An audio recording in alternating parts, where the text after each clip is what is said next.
Selamat siang Bapak Ibu sekalian yang dikasihi oleh Tuhan Yesus Kristus. Senang bisa bertemu kembali di acara Renungan Siang GKI Cimahi. Tema kita seorang yang bernama Zoe Koplovitz. Sebelum kita membaca firman Tuhan, mari kita berdoa terlebih dahulu untuk minta pimpinan dan pertolongan dari Roh Kudus yang diberikan Tuhan kepada kita. Mari kita berdoa. Tuhan Allah Bapa kami yang di surga, kami bersyukur jika pada saat ini kami boleh diberi kesempatan untuk membaca dan merenungkan firman-Mu. Ajar kami Tuhan melalui Roh-Mu yang kudus di dalam kami membaca dan merenungkan firman-Mu, sehingga firman Tuhan yang kami boleh baca, boleh kami renungkan, boleh memberikan berkat buat kami semua. Terima kasih Tuhan, berkati kami semua. Dalam nama Yesus kami berdoa dan mengucap syukur. Amin. Bapak Ibu sekalian, bacaan kita dari 2 Timotius 4 ayat 7-8 yang bunyinya seperti demikian. Aku telah mengakhiri pertandingan yang baik. Aku telah mencapai garis akhir dan aku telah memelihara iman. Sekarang telah tersedia bagiku mahkota kebenaran yang akan dikaruniakan kepadaku oleh Tuhan, Hakim yang adil pada harinya.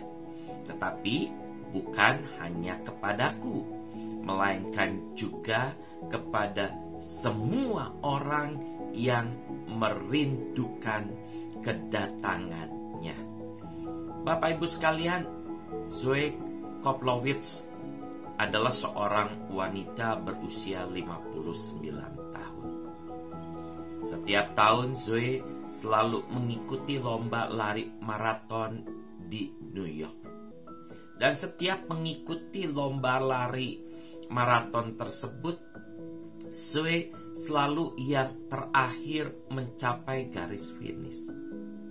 Sang juara pertama berhasil masuk finish dengan catatan waktu 2 jam 9 menit.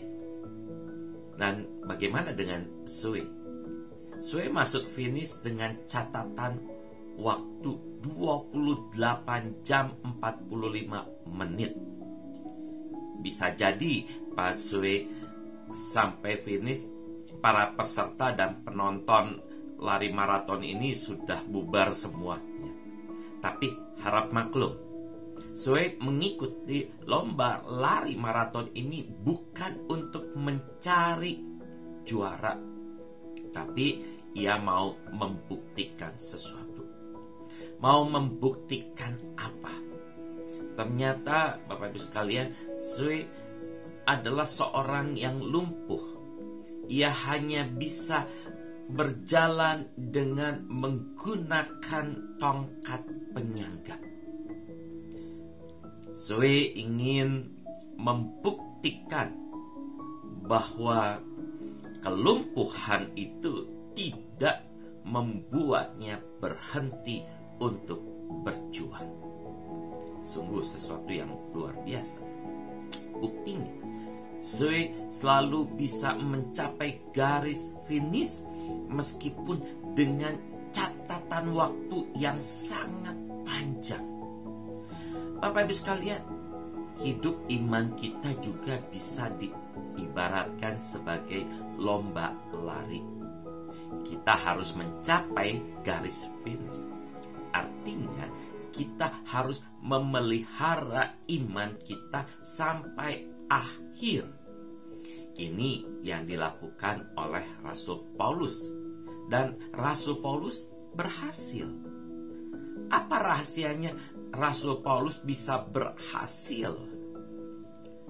Rasul Paulus melakukan 3 hal, yaitu penguasaan diri, sabar menderita, dan tekun menjalankan panggilan Tuhan dalam segala kondisi. Bapak Ibu sekalian yang dikasihi oleh Tuhan Yesus Kristus, biasanya orang ikut lomba awalnya itu sangat bersemangat sekali.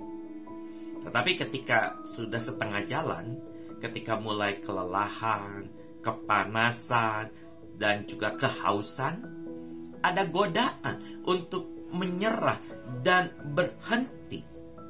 Hanya orang yang punya penguasaan diri, sabar menderita, dan tekun menjalani panggilannya yang mampu terus berjuang sampai akhir.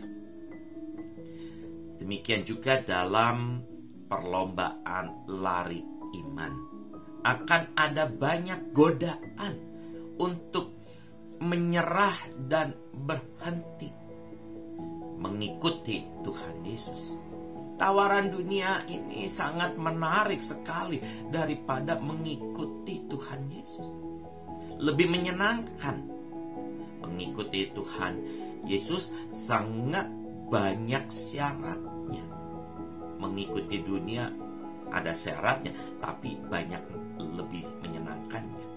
Penyakit atau persoalan hidup juga dapat membuat kita putus asa, menyerah, dan berhenti.